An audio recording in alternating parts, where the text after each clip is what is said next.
xildhibaan ka tirsan baarlamaanka Jamhuuriyadda Soomaaliland ayaa xukuumadda ugu baaqay inay 24 saac gudahooda dalka kaga saarto wakiilka dalka Djibouti u fadhiya magaalada Hargeysa. Xildhibaan Axmed Maxamed Diiriye Nacnac oo ka tirsan golaha wakiilada Soomaaliland ayaa isaga oo daba socda hadal uu 3 Oktoobar warbaahinta siiyay wakiilka dalka Djibouti waxa uu ku tilmaamay hanjabaad uu wakiilku u diray gudoomiyaha xisbiga u cid mudan ee Faysal Cali Waraabe. Arrintaasina ay tahay mid aan caqliga gali karin loona dul qaadan karin sidoo hadalka u dhigay. ninka safiirka ee Djibouti u fadhiya safir ku sheega oo gudoomiyihii ruuxiga ahaa ee Soomaaliland Faysal Cali Waraabe waxa ka sheegay oo yiri Hargeysa ku dilayna waan ku falayna hadii laga ka qaban waayo taasana naga yaabisay.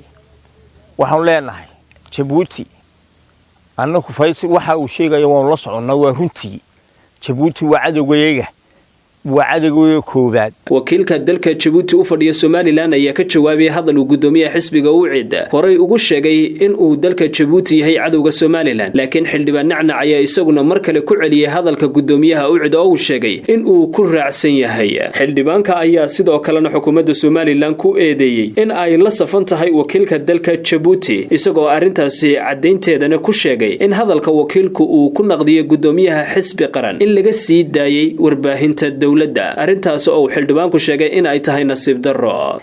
waxba laga qabanaya ninkaas hanjabaadu shalay Faysal hanjabay Faysal Hargeysa jooga oo ku dhashay jid ku dhashay oo degan hanjabaadu hanjabay waxa laga qaban doono ninka 24 saacadood ta kale waxa la yaab leh TV-gii qaranka laga soo daayay warmeelka dawladdu ma la jirin markaa ma la jirin. xildhibaanku waxa uu madaxweyne Muuse Biixi Cabdi ku eedeeyay in dalka Djibouti oo cadow ku ah Soomaaliland uu qadarinayo sababo baasaboorka dalkaas oo sheegay in uu haysto iyo xidhiidhnimo sidoo hadalka u dhigay. Xamsi Xirsaxayd wararka lantaafka Soomaaliga codka bariga Afrika magaalada Hargeysa.